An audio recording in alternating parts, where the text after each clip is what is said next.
Ryan's office revenge.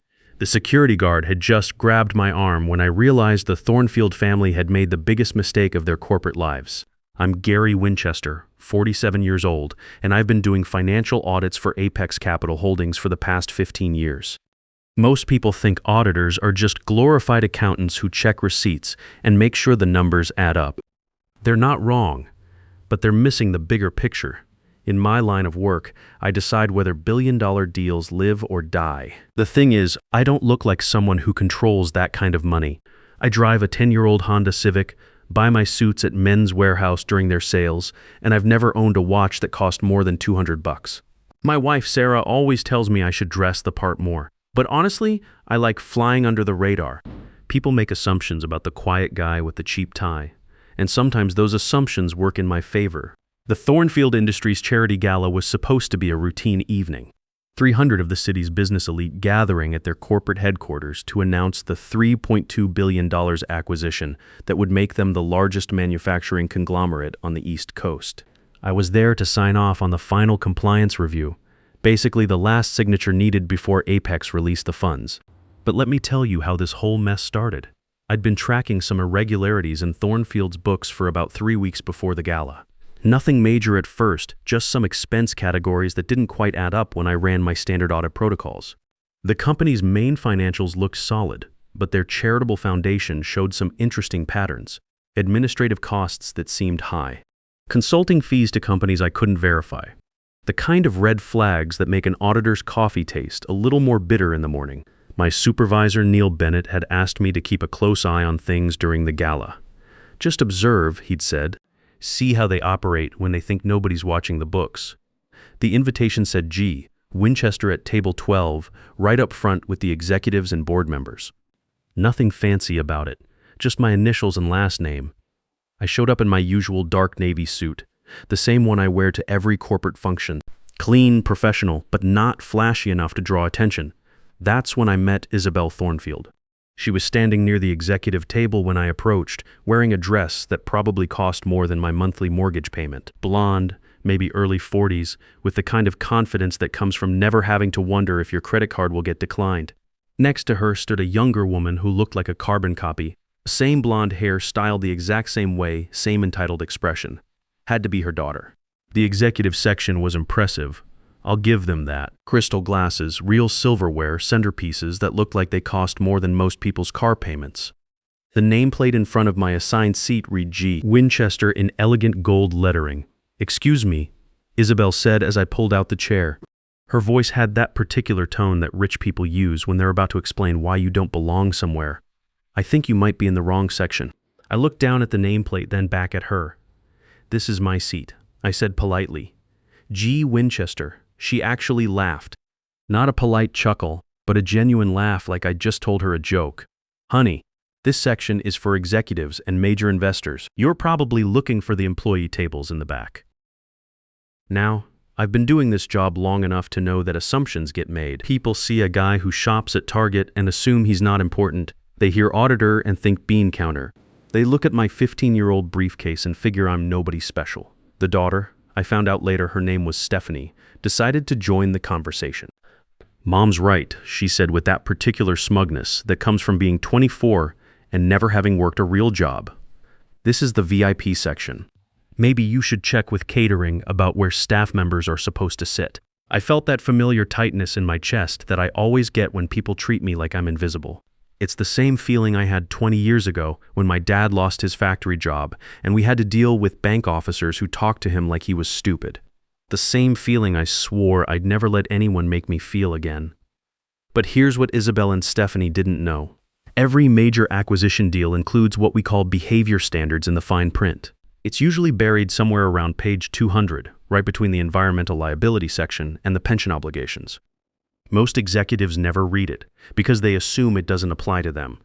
But it's there for exactly this kind of situation. "I think there's been a misunderstanding," I said, keeping my voice steady. "I'm Gary Winchester from Apex Capital Holdings. I'm here for the acquisition signing." Isabel's expression didn't change. If anything, she looked more annoyed, like I was wasting her time with irrelevant information. "Listen," she said, her voice taking on that patient tone people use with children and idiots. I don't care what company you think you work for. This table is reserved for people who actually matter to this deal. That's when she did something that changed everything. She turned toward the security station near the entrance and raised her hand, making that little come here gesture that powerful people use when they want someone removed from their sight. 2 security guards in black suits started walking toward our table. The kind of guys who probably played college football before taking jobs protecting rich people from uncomfortable situations. I recognized the type: professional, polite, but with hands that could make problems disappear quietly. "Ma'am?" The taller one asked when he reached us. "This gentleman seems confused about where he should be sitting," Isabel said with that sweet smile people use when they're about to ruin someone's evening. "Could you help him find the appropriate table?" I felt the guard's hand land on my shoulder, firm but not rough. Yet, that's when something clicked in my head, not anger, exactly, but a kind of cold clarity that comes from knowing you're about to watch someone destroy themselves on camera. Because here's what made this whole situation particularly interesting. The gala was being live streamed. Thornfield had set up cameras throughout the ballroom to broadcast the acquisition announcement to investors, partners, and media outlets across 3 time zones. Every word of our conversation was being recorded and transmitted to thousands of viewers, including several regulatory agencies that monitor major acquisitions. "Let him go," the voice came from behind us, sharp, professional, with the tone of someone who's used to being obeyed immediately. I turned to see Howard Brennan, Thornfield's head of investor relations, walking quickly toward our table. Behind him was Rachel Whitmore, their general counsel. Neither of them looked like people who had just witnessed a minor seating dispute. They looked like people who had just realized something very expensive was happening in front of cameras. Howard was sweating despite the air conditioning, and Rachel had that pale expression lawyers get when they see a lawsuit forming in real time. "Mr. Winchester," Howard said, slightly out of breath, "I apologize for any confusion here." Isabel frowned, clearly annoyed that her authority was being questioned. "Howard, this man is sitting at the wrong table. We're just helping him find where he belongs." "No," Howard cut her off, and his voice carried the kind of authority that comes from knowing exactly how much money is at stake. "Mrs. Thornfield, this is Gary Winchester. He's the senior financial auditor from Apex Capital Holdings." I watched as the words slowly penetrated Isabel's consciousness. Her confident smile flickered for just a moment. "He's the final signatory for the acquisition," Howard continued, his voice getting louder as panic set in. "Without his approval, the $3.2 billion deal doesn't happen." The security guard's hand dropped from my shoulder like he'd touched something radioactive. Around us, other executives and board members were starting to pay attention to our little drama. Conversations at nearby tables began to fade as people realized something significant was happening in the VIP section. Stephanie's mouth actually fell open. She looked from me to her mother and back again, trying to process how the nobody she'd just dismissed controlled her family's financial future. I adjusted my tie, a nervous habit I've had since my first audit 15 years ago. Minot looked directly at Isabel. "Like I said, I think there's been a misunderstanding." That's when William Thornfield, the CEO and Isabel's husband, appeared at our table. He'd been working the room, shaking hands with potential investors and board members from other companies. But one look at the faces around our table told him the evening had taken an unexpected turn. "What's going on here?" he asked, his voice tight with the kind of control that comes from years of managing corporate crises. Nobody answered immediately. The silence stretched long enough for the live stream cameras to capture every uncomfortable second. I could practically hear the social media posts being typed by people watching from home. Finally, Howard spoke up, his voice carrying across the immediate area. "Sir, there was a seating issue. Mrs. Thornfield thought Mr. Winchester was sitting in the wrong place." William's face went from confused to pale in about 2 seconds. He understood the implications immediately. His wife had just publicly humiliated the one person who could kill the biggest deal in his company's 50-year history. And it had happened on camera, in front of hundreds of witnesses and thousands of online viewers. "Mr. Winchester," William said carefully, like he was defusing a bomb, "I'm sure this was just a simple misunderstanding." I nodded slowly, but I could feel that cold anger building in my chest. Not the hot, explosive kind that makes you do stupid things, but the calculated kind that makes you very dangerous to the right people. "Understanding is important in business relationships," I said, my voice calm but loud enough for the nearby microphones to pick up, "especially when those relationships involve trust and mutual respect." Rachel Whitmore stepped forward, her legal instincts screaming warnings. "Perhaps we should move to a private conference room to discuss any concerns," Actually, I said, pulling out my phone, I think I need to make a call first. While I was dialing, something caught my eye. Isabel had been carrying a leather portfolio, and when she set it down during the confrontation, some papers had slipped out. Being an auditor, I have this automatic reflex to notice financial documents, especially when they're sitting right there in front of me. What I saw made my evening much more interesting. Foundation expense reports. Thornfield Family Foundation, their charitable arm that organized this gala. The numbers that had been bugging me for 3 weeks were right there in black and white. Administrative costs showing $2.3 million over the past year. But I'd already done the math on their actual administrative expenses, and they couldn't account for more than $400,000. That left $109 million unaccounted for. My call connected to Neil Bennett back at Apex Capital. Neil, it's Gary. We have a situation at the Thornfield Gala. I kept my voice low but clear enough for Howard and Rachel to hear every word. They needed to understand exactly how serious this had become. The CEO's wife just had security try to remove me from the executive table. I continued. It happened on live stream in front of about 300 witnesses. We're talking about a clear violation of the respect and conduct standards in Section 14 of the acquisition agreement. I paused, looking directly at William Thornfield. And Neil, I'm looking at some foundation documents that show the accounting irregularities we've been tracking. It's worse than we thought. Neil was quiet for a moment on the other end of the line. I could practically hear him thinking through the implications. When he finally spoke, his voice had that flat, professional tone he uses when billion-dollar deals are about to go sideways. Gary, you know what you have to do. I knew exactly what I had to do, but first, I wanted to make sure everyone at this table understood what they'd just walked into. I hung up the phone and looked around at the faces staring at me. William was sweating now, despite the air conditioning. Isabel had gone very quiet, probably starting to realize that her little power play had consequences she hadn't considered. Stephanie was still trying to process how the employee she dismissed now controlled whether her family kept their fortune. Mr. Thornfield, I said, my voice calm but loud enough for the nearby tables to hear. I'm afraid I have some serious concerns about moving forward with the acquisition. The room seemed to get quieter.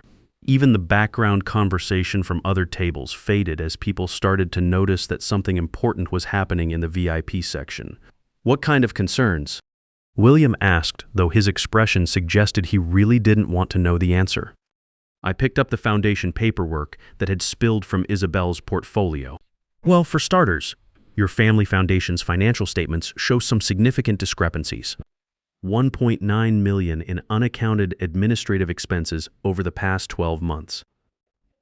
Isabel's face went from annoyed to pale in about 3 seconds. Of course, I continued, that's a separate issue from the conduct concerns that arose this evening. Both will need to be investigated thoroughly before Apex can proceed with any financial commitments. Rachel Whitmore was already reaching for her phone.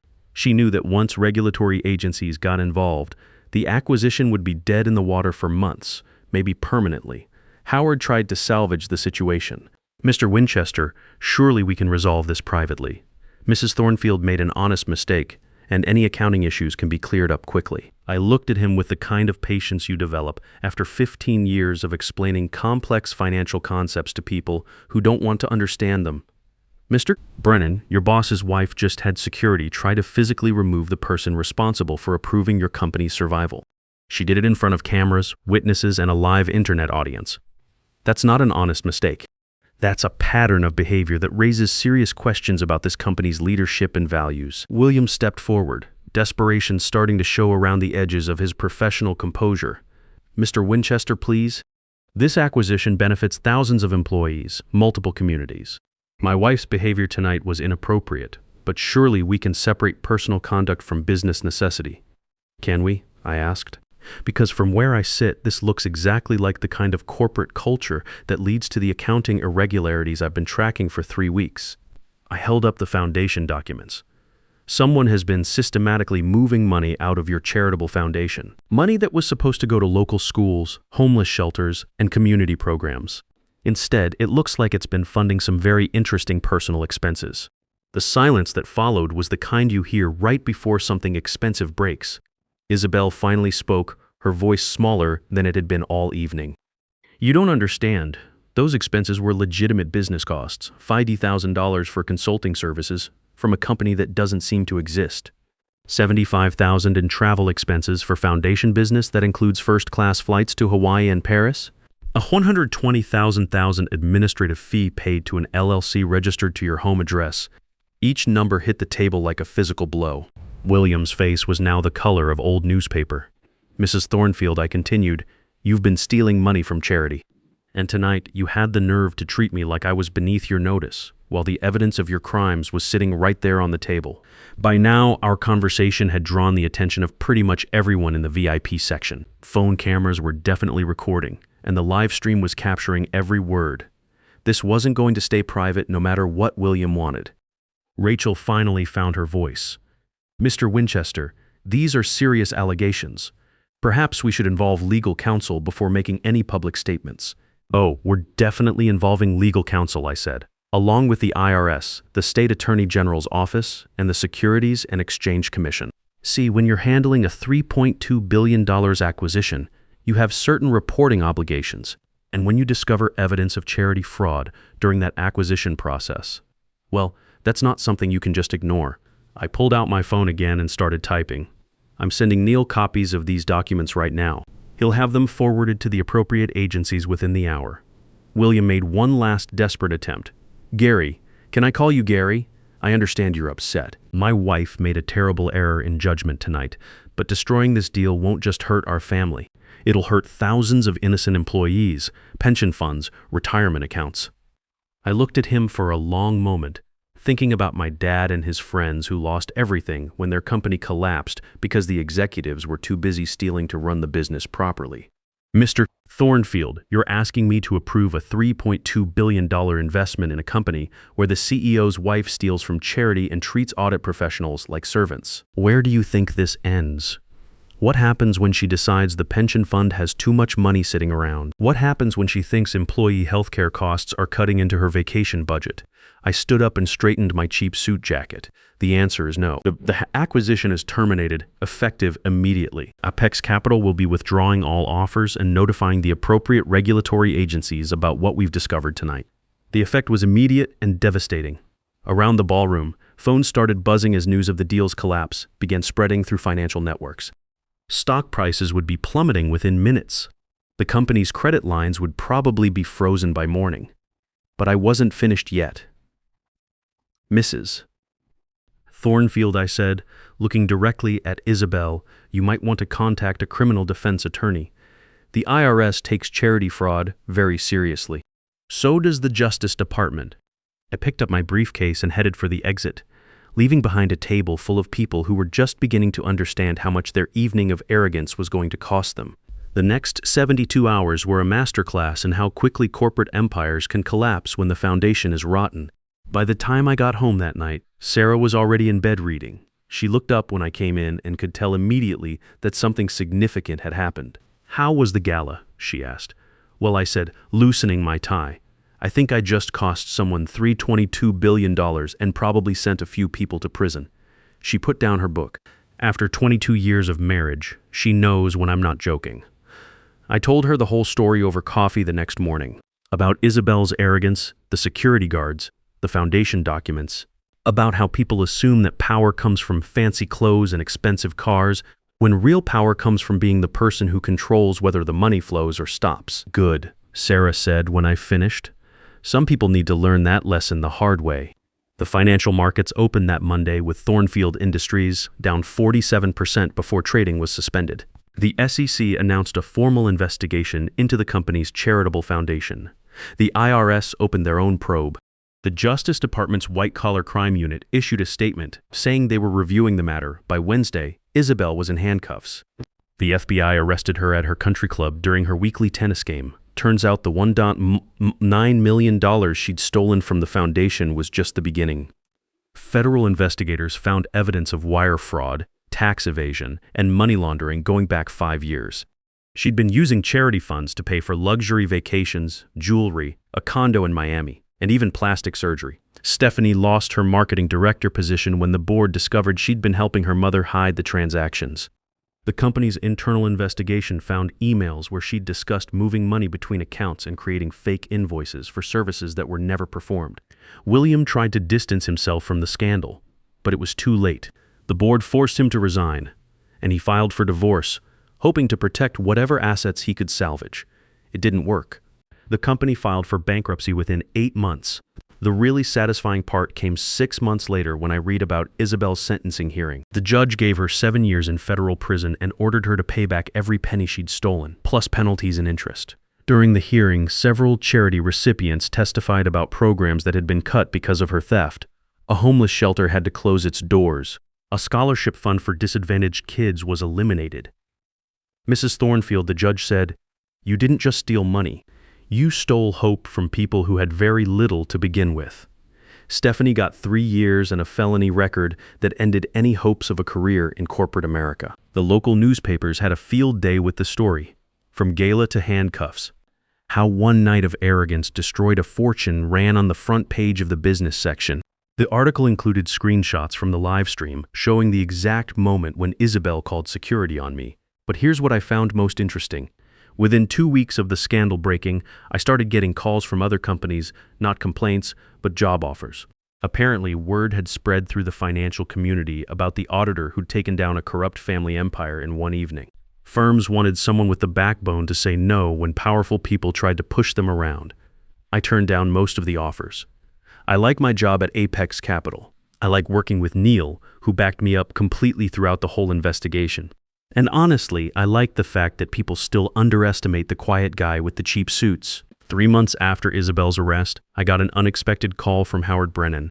He'd managed to find work at a smaller firm, though his career never really recovered from the Thornfield scandal. "Gary," he said, "I wanted to apologize for what happened at the gala. I should have intervened sooner." "Howard," I told him, "you tried to fix it when you realized what was happening. That counts for something." Still, he said, "I learned something that night about assumptions, about respect, about how treating people decently isn't just good manners, it's good business." The Thornfield Industries headquarters building sits empty now, with a for sale sign that's been there for over a year. Sometimes I drive by it on my way to audit other companies, other deals. It serves as a useful reminder that no empire is too big to fall when the people running it forget basic human decency. As for me, I still drive the same Honda Civic. I still buy my suits at Men's Warehouse. I still carry that beat-up briefcase that's seen more corporate boardrooms than most executives ever will. The difference is that now, when I walk into those boardrooms, word has usually traveled ahead of me. People know the story of the auditor who destroyed a $3.2 billion deal because a CEO's wife couldn't be bothered to treat him with basic respect. They know that assumptions can be expensive. They know that power doesn't always announce itself loudly, and they know that the quiet guy checking the books might be the most dangerous person in the room. Sarah was right about one thing. Some people do need to learn lessons the hard way, but the smart ones learn from watching what happens to the people who don't. The executive table at that charity gala was just furniture, but the way the Thornfield family treated the person sitting there cost them everything they'd built over 50 years. Now, I want to hear from you guys. At what exact moment do you think this deal was really dead? Was it when Isabel called security? When I found those foundation documents? Or was it over the moment she decided I wasn't worth her respect? Drop your thoughts in the comments below. And if this story resonated with you, if you've ever been underestimated or dismissed by people who thought they were better than you, hit that like button. Your support tells me these stories matter and that the hours spent investigating corporate corruption and standing up to powerful bullies are worth it. Thanks for listening.